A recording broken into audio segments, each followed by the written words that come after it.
Hello guys, pag-usapan lang natin si Daniel Padilla at ang kanyang kapatid. Ayon kasi sa bali-balita, lagot na kapatid ni Daniel Padilla may gustong patunayan. At ayon sa karagdagang bali-balita, hirap din daw arapin ni Lela ang sarili niya nang dahil sa pressure at expectation ng mga tao. Hindi pa naman daw siya nakakapagtapos ng senior high school. Say niya, ang ate raw niya ay nakagraduate na ng college at may sarili na rin pamilya. Ang kuya DJ, Daniel Padilla naman daw niya ay sobrang successful sa industriya. Parang siya ay wala pa raw. Nabibigay sa sarili at pamilya niya. Dagdag pa niya, siguro yung multo ko yung lahat ng sarap sa buhay. Tinitake advantage ko, masyado akong naging kampante.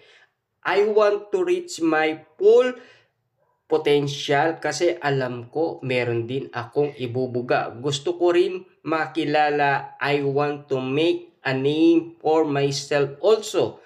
Ayoko lagi na lang akong nasa shadow ng pamilya ko. I want to show everyone that despite of the expectation and pressure, kaya ko pa rin gumawa ng sariling pangalan. Pwede pa rin daw bumuo ng pangarap at naniniwala si Lela na sa pagiging housemate niya ay makikilala siya bilang siya at maibabahagi niya ang kanyang achievement. Yan kasi ang mga napapag-usapan na alam nyo naman siguro doon sa mga nasasabi umano ni Lela for medyo stress na si Daniel Padilla. Siyempre alam nyo naman, pinag-uusapan na si Daniel Padilla daw ay papasok sa PBB kasi malalapit na ang kaarawan ng kanyang bunsong kapatid.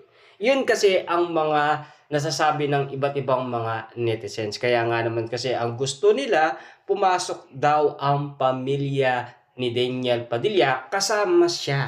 Yan kasi ang mga nababalitaan nating kumakalat na pinag-uusapan, pinagkakaguluhan at pinagpepestaan sa social media. Tignan na lang natin kung mangyayari nga naman kasi na si Daniel Padilla ay aabangan sa PBB. Na alam niyo naman siguro, dati ay request din sila ng mga housemate, 'di ba? Kasi iniidolo ang Katniel noon, 'di ba? Alam niyo naman 'yan. Kasi tila hanggang ngayon kasi ay pinapapag-usapan pa rin ang pagmamahalan Daniel Padilla at Kyla Estrada. Lalo-lalo na si Mayor Mart Alcala at Catherine Bernardo. At least lumantad na rin sila kahit papaano dahil nalalapit na kasi ang araw ng mga puso.